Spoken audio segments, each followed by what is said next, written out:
안녕하세요, 가치왕입니다. 11월 4일 월요일 국내 시장이 마감되었습니다. 자, 오늘은 금투세 폐지라는 빅 이벤트가 있었고 그 때문인지 코스피 코스닥이 모두 급등으로 마무리되었습니다. 일단 코스피는 1.8% 급등이 나왔고 그리고 동시효과에도 크게 상승하면서 종가가 최고점에서 마무리되었습니다. 그리고 코스닥은 무려 3.4% 급등이 나오면서 오늘은 굉장히 보기 드문 상승이 나왔습니다. 그래서 오늘은 코스피 코스닥의 흐름이 굉장히 좋았고요. 자, 그리고 시가총액 상위족들을 보면 일단 코스피 내에서는 KB금융, 대체적으로 최근에 흐름이 좋았던 업종들이 있죠. 저 PBR 관련주라든지 밸류업에 대한 기대감이 있었던 업종들, 그쪽은 조금은 부진했었고요. 반대로 반도체라든지 자동차 관련주, 또 플랫폼 기업들, 대부분의 업종들에 굉장히 좋은 흐름이 나왔습니다. 자, 그리고 코스닥은 그야말로 폭등의 연속이었고요. 시총 상위 종목들의 상승률을 보더라도 대부분이 거의 5% 이상의 급등이 나왔습니다. 그래서 오늘만큼은 정말 보기 드문 상승이었고 이런 추세가 앞으로도 계속 이어질 수 있기를 정말로 한번 기대해 보겠습니다.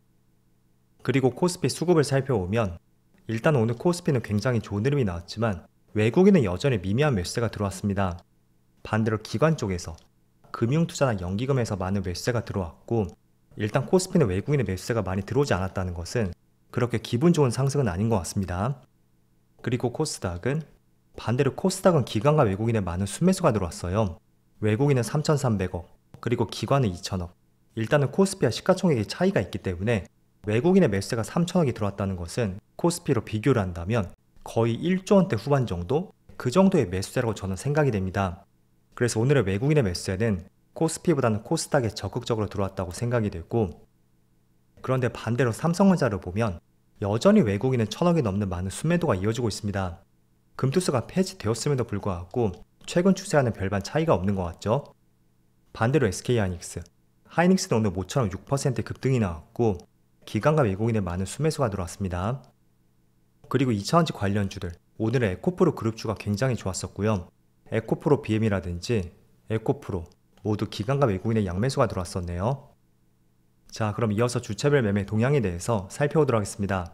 11월 4일 외국인이 가장 많이 매수한 종목은 SK하이닉스, 알테오젠, 네이버, 리가켄바이오, 에코프로 이렇게 순서대로 매수했고 또 기관은 삼성전자, LG에너지솔루션, 기아, 알테오젠, 포스코홀딩스 이렇게 순서대로 매수를 했습니다. 이어서 해외 증시로 보겠습니다. 일단 지난주 금요일에 미국 증시는 위에 꼬리를 달긴 했지만 결과적으로는 나쁜 흐름은 아니었습니다. 나스닥은 0.8%로 빨간불이 들어왔고 S&P 500은 0.4%, 그리고 다우지수는 0.7%의 빨간불이 들어왔습니다. 또 반도체 지수도 1%의 반등이 나오면서 일단은 지난주 금요일의 시장 흐름은 나쁘지 않았습니다. 그리고 먼저 그 배경을 살펴보면 금요일은 미국의 10월 고용지표가 발표가 되었고 일단은 결과적으로 본다면 실업률은 굉장히 양호하게 나왔습니다. 지난달과 동일하게 나왔죠. 그런데 10월 일자리를 보면 12,000개 증가에 그치면서 일자리 증가폭은 굉장히 둔화가 되었습니다. 그래서 약간의 해석이 조금은 필요할 수도 있을 거예요. 하지만 일자리는 많이 떨어졌음에도 불구하고 실업률은 그대로 유지가 되었다. 이런 부분에 조금 더 시장이 점수를 부여했던 것 같고 그리고 일자리가 크게 감소를 했던 것은 일시적인 감소일 것이다 라는 전망들이 우세를 이루었습니다. 그 배경 중 하나로서는 지난달에 보잉사에서 파업이 있었고 그 때문에 제조업 일자리가 4만 개가 감소했다는 발표가 있었습니다. 그리고 허리케인의 영향도 있었기 때문에 일자리가 일시적으로 감소를 했다고 할 수가 있고 그에 따른 실업률이 증가하지 않았다는 것도 일시적 감소에 조금 더 무게를 싣고 있는 것 같습니다. 그래서 결론적으로 보면 기사는 고용시장의 쇼크라고 나와 있지만 그 이면에는 여전히 미국 시장의 고용은 좋다 그 점을 말씀을 드리겠고 그 때문에 어제 미국 시장에 약간의 변동성은 있었지만 종가상으로는 빨간불을 유지를 했다고 할 수가 있습니다.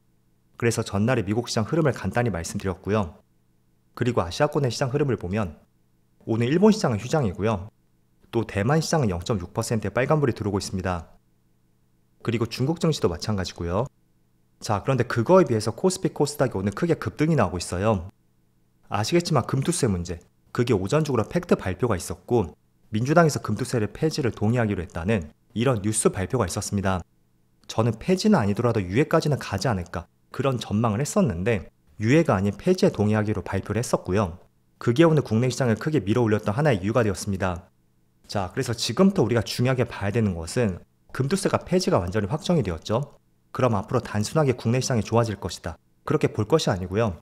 금투세 폐지 전에 많이 빠져나갔었던 메이저 수급들, 특히 외국인을 중심으로 매수세가 다시 이어질 수 있는지, 그런 부분을 보다 중요하게 보시면 좋을 것 같습니다.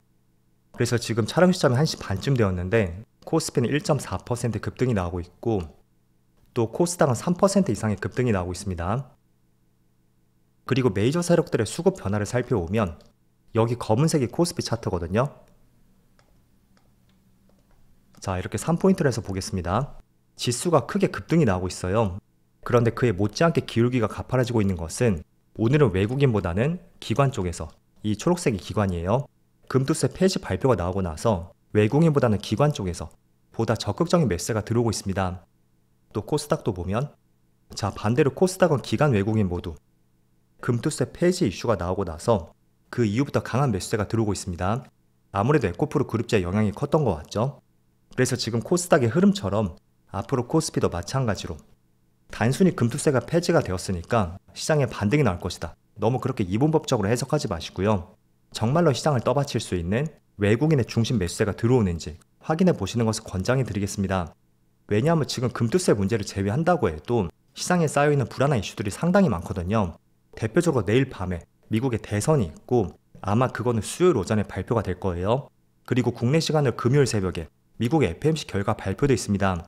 그래서 금리 인하 가능성의 0.25%가 지금은 98%로 전망이 되고 있고, 이 외에도 여러 가지 이벤트가 많이 쌓여있는 시점이라고 할 수가 있습니다.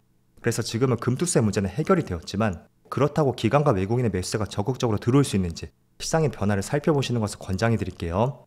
그리고 금투세 문제가 아니라고 해도 제가 이번 주까지는 조금은 관망해보자는 취지를 말씀드렸죠. 그 생각도 여전히 동일하다고 말씀드리겠고, 아무튼 이번 주는 중요한 일정들이 많으니까 조금 더 시장의 변화를 살펴보자고 말씀드리겠습니다. 자, 어쨌든 그래도 11월 초에 금투세 문제가 해결이 되었기 때문에 연말이 다가올수록 대주주 물량이 나올 수가 있고, 그거는 시장에 한 번 더 충격으로 다가올 수 있는 중요한 내용이 될 수도 있다 라는 생각에는 공감을 하셨을 겁니다. 하지만 연말에 이러한 리스크는 조금은 해소가 될 수가 있는 만큼 어쨌든 중요한 산은 넘은 것은 확실합니다. 그래서 오늘 코스피, 코스닥은 기관과 외국인의 많은 매수세가 들어왔지만 코스피 쪽은 사실 기관을 제외했다면 외국인의 매수세는 여전히 많다고는 볼 수는 없거든요. 지금 촬영 시점이 1시 반인데도 160억 정도, 상당히 미미한 매수세가 들어오고 있습니다. 그렇지만 앞으로도 계속 연속적인 매수세가 들어오는지 이런 부분은 계속 스스로 살펴보셔야 됩니다. 자, 그리고 몇 가지 새로운 이슈를 살펴보면, 최근에 트럼프가 조금은 우세하다는 의견이 많았다면 마지막 여론조사에서는 해리스가 다시 앞섰다는 의견이 있었고, 그 때문에 지난주 금요일부터 해리스 관련주에 좋은 흐름이 나오고 있습니다. 대표적으로 친환경 에너지, 2차전지 관련주에 좋은 흐름이 나오고 있고, 또 마리아나 관련주, 우리 바이오를 중심으로 지난주 금요일부터 좋은 흐름이 나왔습니다. 그렇지만 대선 관련주는 이제는 정말 막바지에 이르렀잖아요. 그래서 가급적이면 누가 되던 간에 굉장한 변동성을 야기시킬 수가 있고, 또 내가 생각한 대로 움직임이 나오지 않을 가능성도 있습니다. 그래서 대선 관련주, 직접적인 연관성이 있다든지 또는 그냥 테마로 움직인 종목이라면 분명히 조심을 해야 된다고 말씀드렸고요. 그렇지만 2차전지 관련주, 이쪽은 한번 주목을 해볼 수 있는 업종이라고 말씀드렸습니다. 어쨌든 트럼프 당선 가능성 때문에 지난 한 달 동안 주가가 크게 눌렸었고, 그런 시점에서 만약에 해리스가 된다면 반대로 또 크게 반등이 나올 수가 있겠죠. 하지만 해리스가 되지 않는다고 해도 이미 최근에 많이 눌렸던 만큼 거기서 더 떨어질 폭은 그렇게 많지는 않다고 생각이 됩니다. 반면에 테마주들 있잖아요. 뭐 마리아나 관련주라든지 이런 종목들은 실적보다는 어떤 테마에 움직이는 종목인 만큼 그런 종목들은 필히 경계를 하셔야 됩니다. 그리고 그 밖에도 여행주 쪽에서도 한 가지 깜짝 이슈가 나왔습니다. 중국에서 처음으로 한국인 비자를 면제하겠다는 이런 뉴스가 주말 사이에 나왔었고, 그 때문에 중국 쪽으로 향하는 여행이 조금은 활발해질 것이다 라는 전망들이 우세하게 나오고 있습니다. 자, 그렇지만 이 한 가지 이슈만 가지고 여행 관련 산업이 완전히 돌아설 것이다, 그렇게 보기에도 굉장히 어려움이 있을 수가 있습니다. 그리고 지금 시장에서 여행주의 위치를 보면 철저하게 주도주는 아니거든요. 그래서 이런 재료로 주가에 반등이 나오는 것은 약간은 한계가 있지 않을까, 저는 개인적으로 그렇게 생각을 하고 있습니다. 그래서 지금 우리가 중요하게 봐야 되는 것은 금투세 문제가 해결이 되었죠. 그리고 수요일에는 대선 결과가 나올 거예요. 또 금요일에는 고용지표가 있고요. 자, 그럼 굵직한 이벤트가 3가지가 지금 이번 주에 모두 해결이 될 수가 있고, 그런 이벤트가 끝나고 나서는 분명히 국내 대표 산업들, 반도체가 되었던 2차전지가 되었던 그런 업종들의 큰 변동성이 나올 수가 있습니다. 물론 상승일지 하락일지 지금으로서는 예단할 수 없습니다. 따라서 어떤 변동성이 나온다면 이쪽 업종들의 변동성이 더 크게 나올 수가 있고, 반대로 어떤 특별한 이슈가 있었던 여행주들, 이쪽의 변동성을 일시적인 재료로서 끝날 가능성도 배제를 할 수는 없습니다. 그래서 지금은 이번 주를 관망하되 저라면 2차전지라든지 반도체 쪽, 이쪽을 조금 더 중요하게 볼 것 같고요.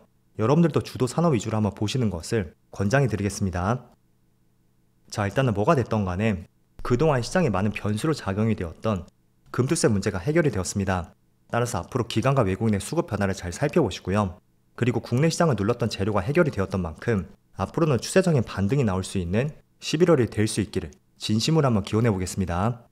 그럼 오늘도 늦은 시간까지 수고 많으셨고요. 저는 내일 영상에서 다시 찾아뵙도록 하겠습니다. 모두 즐거운 저녁 되세요. 감사합니다.